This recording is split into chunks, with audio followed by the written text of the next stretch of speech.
আসসালামু আলাইকুম, welcome to our ideal পাঠশালা। আমি মোহাম্মদ মাহাদি হাসান, বিভাগ বায়োমেডিক্যাল ইঞ্জিনিয়ারিং, ইসলামী বিশ্ববিদ্যালয়, বাংলাদেশ। আজকে আমি তোমাদের সাথে আলোচনা করব রসায়নের খুব গুরুত্বপূর্ণ একটি অধ্যায়, রাসায়নিক বন্ধন, যেগুলোর মধ্যে টপিক্সের মধ্যে রয়েছে যোজ্যতা, অষ্টক, দ্বিত্ব, ক্যাটায়ন, অ্যানায়ন, রাসায়নিক বন্ধন। যে রাসায়নিক বন্ধনের তিন প্রকার মধ্যে আছে হচ্ছে রাসায়নিক আয়নিক বন্ধন, সমযোজী বন্ধন, ধাতব বন্ধন। এছাড়াও দ্রাব্যতা, বিদ্যুৎ পরিবাহিতা এই অধ্যায়ের অন্তর্ভুক্ত। তো এই অধ্যায়ের সবচেয়ে গুরুত্বপূর্ণ টপিকের মধ্যে আজকে আলোচনা করব আয়নিক বন্ধন বা তড়িৎযোজী বন্ধন এবং সমযোজী বন্ধন বিষয়। তো আয়নিক বন্ধন বা তড়িৎযোজী বন্ধনে বোঝার জন্য আমাদের শুরুতে বুঝতে হবে ধাতু, অধাতু এবং ক্যাটায়ন, অ্যানায়ন। তো আমরা সাধারণত জানি যে সকল মৌল এক বা একাধিক ইলেকট্রন ত্যাগ করে ধনাত্মক আয়নে পরিণত হয় সেগুলো ধাতু, এবং যে সকল মৌল এক বা একাধিক ইলেকট্রন গ্রহণ করে ঋণাত্মক আয়নে পরিণত হয় সেগুলো অধাতু। তো ধনাত্মক চার্জযুক্ত যখন কোনো আয়ন হবে বা পজিটিভ চার্জ, সেটা হচ্ছে ক্যাটায়ন, এবং ঋণাত্মক চার্জযুক্ত অর্থাৎ ইলেকট্রন গ্রহণ করে ঋণাত্মক চার্জযুক্ত হলে সেটা হবে অ্যানায়ন। তো ক্যাটায়ন এবং অ্যানায়ন অর্থাৎ ধাতু প্লাস অধাতু মিলে যে বন্ধন গঠন করবে সেটা হবে আয়নিক বন্ধন বা তড়িৎযোজী বন্ধন। তো ধাতু এবং অধাতু মিলে যখন একটি যৌগ গঠন করবে, একটি অণু গঠন করবে, সেই ক্ষেত্রে সেটি হবে আয়নিক বন্ধন, এবং অধাতু এবং অধাতু মিলে যখন একটি অণু গঠন করবে সেটি হবে সমযোজী বন্ধন। তো শুরুতে যদি আমি আয়নিক বন্ধন বা তড়িৎযোজী বন্ধন গঠন করি, সেই ক্ষেত্রে আমরা জানি যে সোডিয়াম, ম্যাগনেসিয়াম বা ক্যালসিয়াম অর্থাৎ যেগুলো শেষে সাধারণত আম উচ্চারিত হয়, দেখে বোঝা যায় সেগুলো হচ্ছে ধাতু, এবং ক্লোরিন, অক্সিজেন, এছাড়া ফ্লোরিন, এই ধরনের যেগুলো মৌল আছে যেগুলো ইলেকট্রন গ্রহণ করে ঋণাত্মক চার্জযুক্ত হবে সেগুলো হবে অধাতু। তো ধাতু ও ধাতু মিলে যখন বন্ধন গঠন করবে এটা আয়নিক বন্ধন। তো এরকম আয়নিক বন্ধনের মধ্যে দেওয়া আছে সোডিয়াম ক্লোরাইড, ম্যাগনেসিয়াম অক্সাইড এবং ক্যালসিয়াম অক্সাইড। এক্ষেত্রে আজকে আমরা ম্যাগনেসিয়াম অক্সাইড এবং ক্যালসিয়াম অক্সাইডের একটা উদাহরণ তোমাদের দিচ্ছি, এবং সহজ সোডিয়াম ক্লোরাইডটা তোমরা করবে। তো শুরুতে যদি আমি ম্যাগনেসিয়াম অক্সাইডের ক্ষেত্রে গঠনটা দেখাই, তাহলে ম্যাগনেসিয়ামের যদি আমি ইলেকট্রন বিন্যাসটা দেখি, তাহলে সেই ক্ষেত্রে আমরা দেখতেছি 1s2, 2s2, 2p6 এবং 3s2।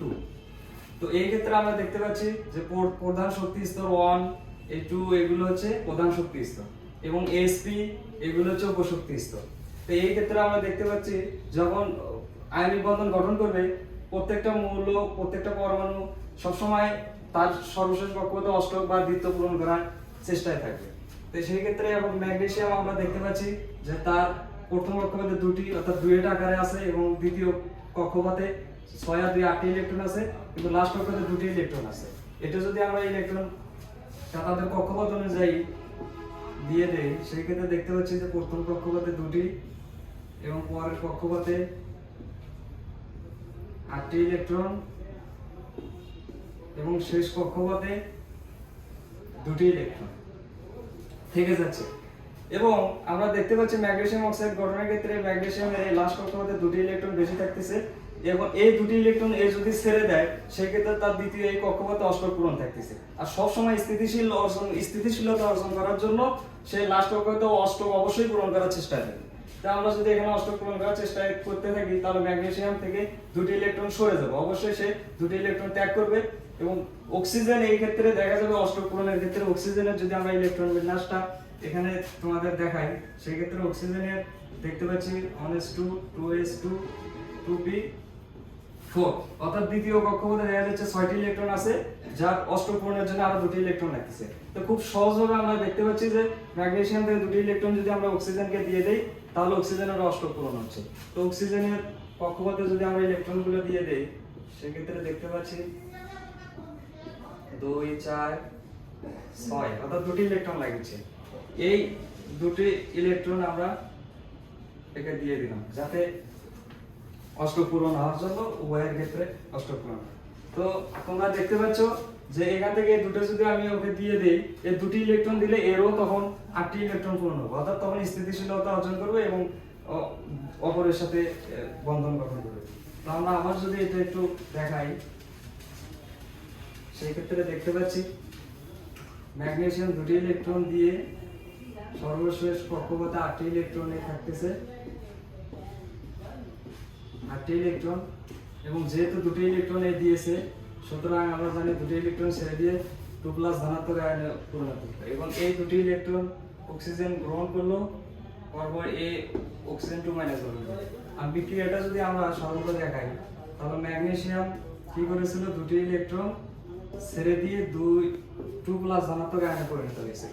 তোমরা সাধারণত এটা আগের ক্লাসে তোমাদের এগুলো শেখানো হয়েছে। অপরদিকে অক্সিজেন ওই দুটি ইলেকট্রন গ্রহণ করে অক্সিজেন 2- গ্রহণ করলো। এগুলো যদি আমরা একত্রিত করতে উভয় পাশে যদি ইলেকট্রন ভ্যানিশ করি, তাহলে ম্যাগনেসিয়াম প্লাস অক্সিজেন এখানে থাকতেছে ম্যাগনেসিয়াম প্লাস অক্সিজেন 2- সমান আমরা দেখতে পাচ্ছি ম্যাগনেসিয়াম অক্সাইড। তো দেখতে পেলাম ম্যাগনেসিয়াম লাস্ট কক্ষপথে 8টি ইলেকট্রন হয়ে গেল এবং অক্সিজেনের 8টি ইলেকট্রন হয়ে গেল। এভাবে তারা ইলেকট্রন শেয়ারের মাধ্যমে ম্যাগনেসিয়াম অক্সাইড গঠন করে। একইভাবে ক্যালসিয়াম অক্সাইডটা তোমরা গঠন করবে, সোডিয়াম ক্লোরাইডটা তোমরা গঠন করতে পারবে। তা এরপর আমরা আলোচনা করব হচ্ছে সমযোজী বন্ধন। সমযোজী বন্ধনের ক্ষেত্রে এবার হবে, অবশ্যই তোমরা জানো যে সমযোজী বন্ধনের ক্ষেত্রে অধাতু এবং অধাতু মিলে বন্ধন গঠন করবে। সো ডিয়ার স্টুডেন্ট, আজকে এই পর্যন্তই। এর নেক্সট ক্লাসে আমরা আলোচনা করব সমযোজী বা কোভালেন্ট বন্ড বিষয়ে। আজকে এই পর্যন্তই, সবাই ভালো থাকবে। আসসালামু আলাইকুম।